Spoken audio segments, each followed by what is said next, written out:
Kalau kita bicara politik, ini tidak bisa dilepaskan dari ekonomi. Nah, sama halnya dengan kontestasi pemilu 2024. Ada penguasa-penguasa ekonomi alias pengusaha dan pebisnis yang berada di balik para pasangan calon. Kita akan lihat dari 3 paslon siapa saja sebenarnya pengusaha dan juga pebisnis yang ada di balik mereka. Kita mulai dari pasangan nomor urut 1, Anies Baswedan dan Muhaimin Iskandar. Ini adalah nama-nama yang ada di belakang pasangan calon nomor urut 1. Ada yang pertama Surya Paloh yang merupakan Ketua Umum Nasdem yang mengusung paslon 1 sekaligus pemimpin media group. Lalu ada nama Yusuf Kala yang merupakan Wakil Presiden periode 2014 sampai 2019 dan saat ini masih memiliki bisnis yaitu pemilik Bukaka Teknik Utama.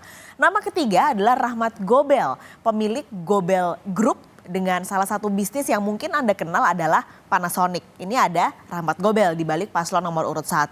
Ada juga co-founder dari Tokopedia yaitu Leontinus Alva Edison. Nama lain ada John Darmadi, ini adalah pengusaha properti sejak zaman Orde Baru, merupakan pemilik sejumlah gedung di Jakarta, ada Hotel Mandarin, lalu juga ada Mercure Ancol, serta Jakarta Theater. Dan yang terakhir yang namanya juga lagi viral nih akhir-akhir ini yaitu Tom Lembong. Ini adalah pengusaha di balik pasangan nomor urut 1. Kita bergeser ke pasangan nomor urut 2. Paslon nomor 2 yaitu Prabowo Subianto dan Gibran Rakabuming didukung dibaliknya oleh nama-nama pengusaha dan pebisnis yang cukup banyak. Yang pertama ada Rosan Roslani, ini juga didapuk sebagai ketua ataupun ketua TKN Prabowo Gibran. Selain itu, Rosan Roslani merupakan pemilik perusahaan keuangan Re-Capital Group yang didirikan ketika itu bersama Sandiaga Uno. Lalu ada pemilik grup Bakri yaitu Abu Rizal Bakri. Nama ketiga adalah Hasim Joyo Hadikusumo.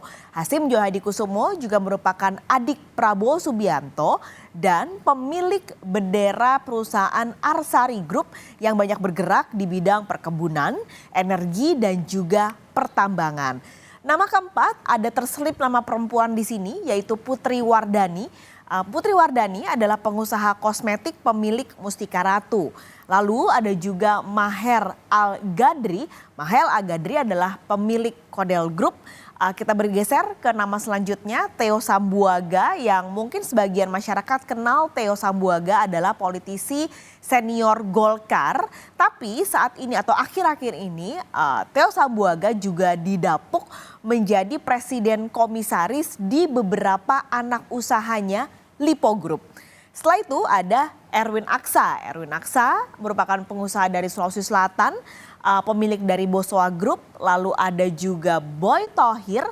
Boy Thohir adalah pemilik Adaro Group dan juga yang terakhir nama yang muncul adalah Erick Thohir, Menteri BUMN sekaligus pemilik Mahaka Group. Nah kalau bicara Boy Thohir yang juga mengusung dari pasangan nomor urut 2, beberapa pekan yang lalu Boy Thohir pernah mengklaim kalau sepertiga penyumbang perekonomian Indonesia ini mendukung paslon nomor 2. Tapi klaim tersebut sudah dibantah oleh perusahaan-perusahaan yang sempat tersebut namanya seperti Jarum, Sampurna dan juga Adaro bahwa mereka dalam kontestasi pemilu tahun ini tetap bersikap netral, hanya menjalankan bisnis dan perusahaan mereka secara netral dan secara normal. Kini kita intip siapa pengusaha di balik paslon nomor urut 3 yaitu Ganjar Pranowo dan juga Mahfud MD. Yang pertama ada Happy Hapsoro.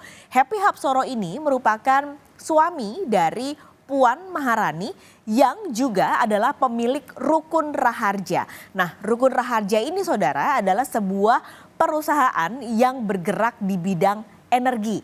Lalu ada nama Haritanu. Haritanu adalah Ketua Umum Perindo sekaligus pemilik perusahaan konglomerasi MNC Group.